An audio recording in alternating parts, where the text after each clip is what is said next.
Hello friends, welcome again. मैं हूं अर्पित और आज हिस्ट्री ऑफ इंग्लिश लिटरेचर की क्लास में हम एक बहुत ही इम्पॉर्टेंट टॉपिक डिस्कस करेंगे जो है रेनेसा। तो आइए चलिए शुरू करते हैं। सबसे पहले हम देखेंगे कि रेनेसा आखिर है क्या। तो Renaissance is an artistic movement that developed in Italy. तो रेनेसा एक आर्टिस्टिक मूवमेंट है, एक आंदोलन है जो कि डेवलप हुआ था इटली में इन द 14th सेंचुरी, 14वीं सदी में, and spread through out Europe, और उसके बाद ये पूरे यूरोप में फैल गया था।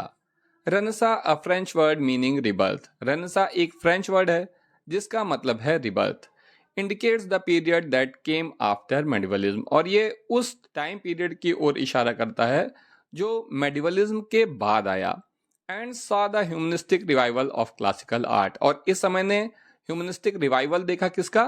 क्लासिकल आर्ट का। क्लासिकल आर्ट उस आर्ट को कहते हैं जो एंशियंट ग्रीक और रोमन पीरियड की आर्ट थी, यानी कि एंशियंट ग्रीस और जो रोमन अंपायर थी उस समय की जो आर्ट थी उसे क्लासिकल आर्ट कहते हैं।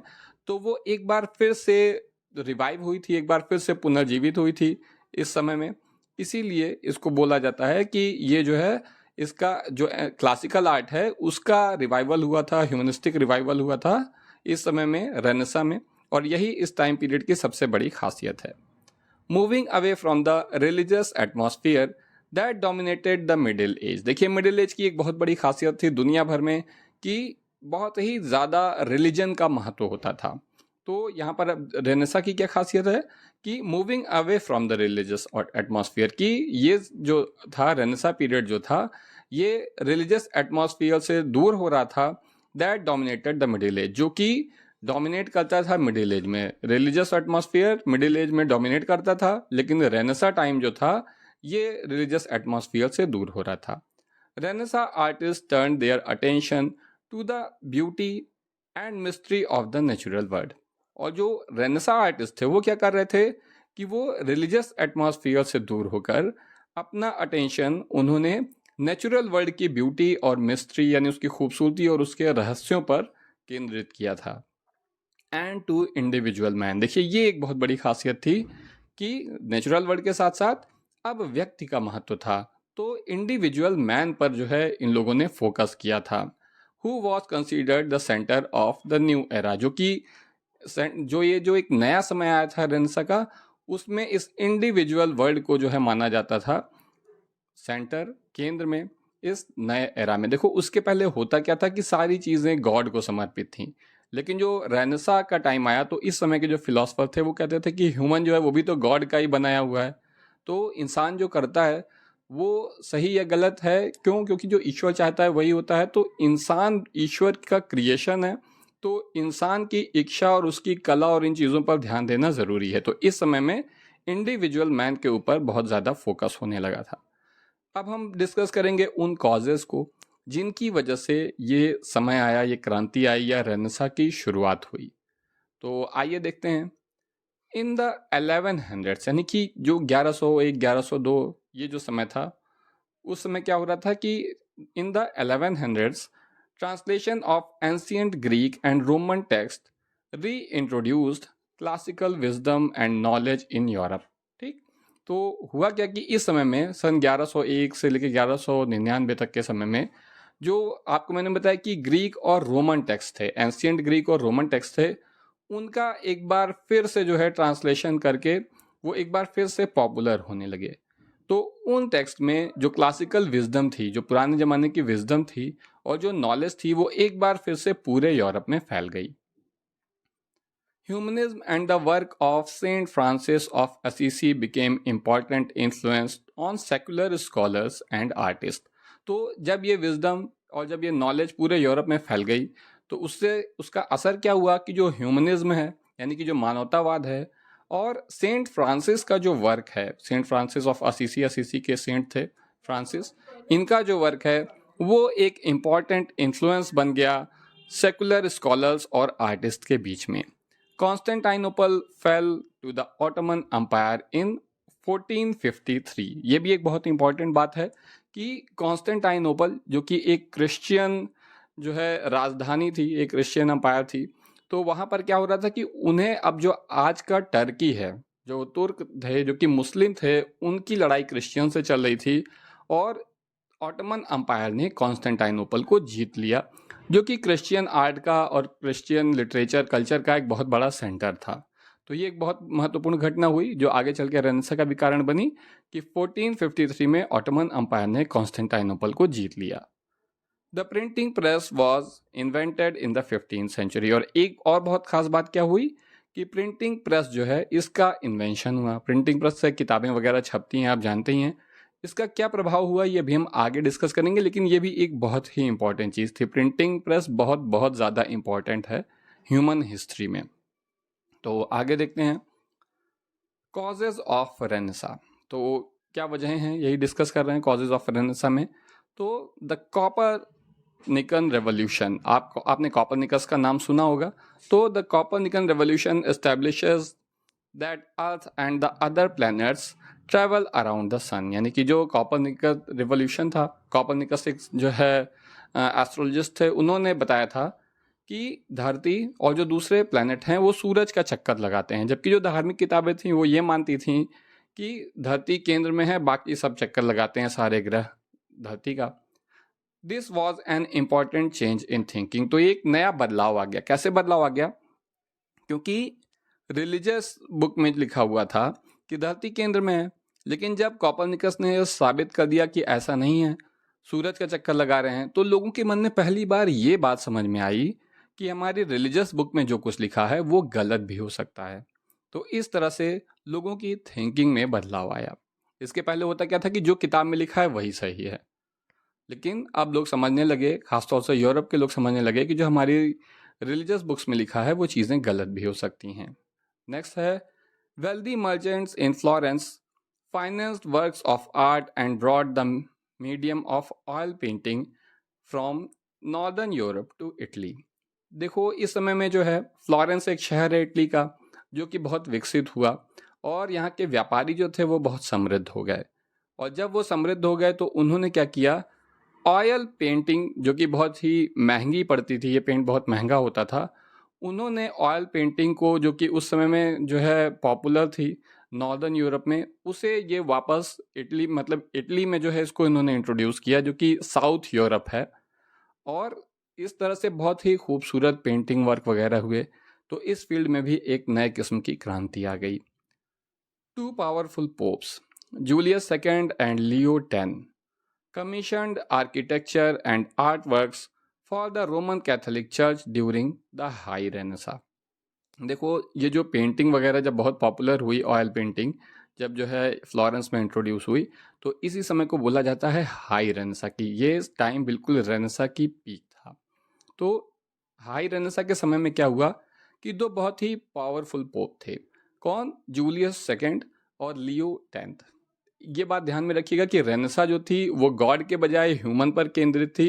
तो वास्तव में रेनेसा और रिलीजन में हमेशा टकराव रहेगा, ठीक। लेकिन हुआ क्या कि एक वक्त तक आगे चल के रिलीजन और रेनेसा में बहुत टकराव हुआ, लेकिन इस समय तक क्या हुआ कि जो जूलियस सेकेंड थे और लियो 10 थे, इन्होंने ही रेनेसा को आगे बढ़ाने में, अनजाने में मदद करी। कैसे अनजाने में मदद करी?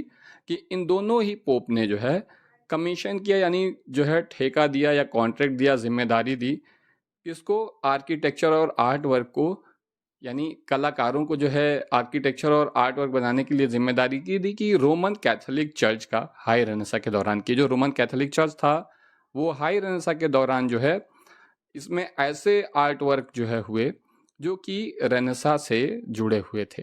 और इसका असर ये हुआ कि रेनेसा और ज़्यादा पब्लिक में पॉपुलर हो गई। इसका एग्जैक्ट मीनिंग एक बार फिर से देख लेते हैं। टू पावरफुल पोप्स, यानी कि दो बहुत ही पावरफुल पोप थे, जूलियस सेकेंड और लियो 10। इन्होंने कमीशन किया कि उसको आर्किटेक्चर और नेटवर्क और आर्ट वर्क को for the Roman Catholic church, यानी रोमन कैथोलिक चर्च में जो है आर्किटेक्चर और कमीशन को और आर्ट वर्क को बनाने के लिए ड्यूरिंग द हाई रेनेसा के समय में, यानी वो समय जब रेनेसा अपने पीक पे थी।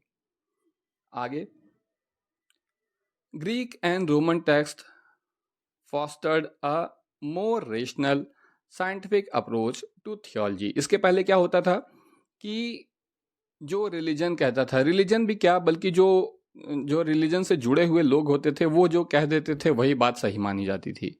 लेकिन ग्रीक एंड रोमन टेक्स्ट यानी कि जो एंशियंट जो क्लासिकल वर्क है उसका जो टेक्स्ट था, यानी कि ग्रीक और रोमन जो टेक्स्ट था, उसने और ज़्यादा रेशनल यानी कि तर्कवादी और साइंटिफिक अप्रोच जो है डेवलप की थियोलॉजी में। थियोलॉजी का मतलब होता है अध्ययन की वह शाखा जो ईश्वर के बारे में स्टडी करती है।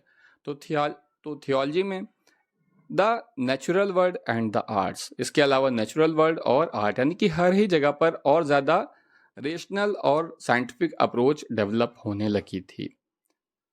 Human beings and nature became subject worthy of study, और अब जो है ह्यूमन बींग और नेचर दोनों ही जो है ऐसा सब्जेक्ट बन गए जिसको स्टडी करना वर्दी था, यानी इन्हें भी स्टडी किया जाने लायक समझा जाने लगा और ये महत्वपूर्ण सब्जेक्ट बन गए। आगे next point, artist adopted the rational element of classical learning, यानी कि रेशनल मतलब तर्कवादी। तो जो आर्टिस्ट थे उन्होंने क्लासिकल लर्निंग के रेशनल एलिमेंट को यानी तर्कवाद को अडॉप्ट किया, such as anatomy and aerial perspective and viewed the natural world as a path to the divine.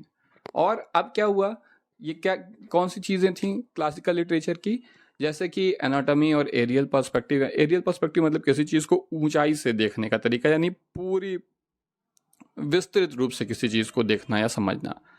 और इन्होंने जो है नेचुरल वर्ल्ड को भी इन्होंने देखा as a path to the divine, यानी कि ईश्वर तक पहुंचने का एक साधन। अब क्या हो गया, इसके पहले तो खाली आप चर्च जाइए प्रे करिए यही था, लेकिन अब नेचुरल वर्ल्ड को भी डिवाइन तक पहुंचने का एक माध्यम या एक रास्ता के रूप में देखा जाने लगा।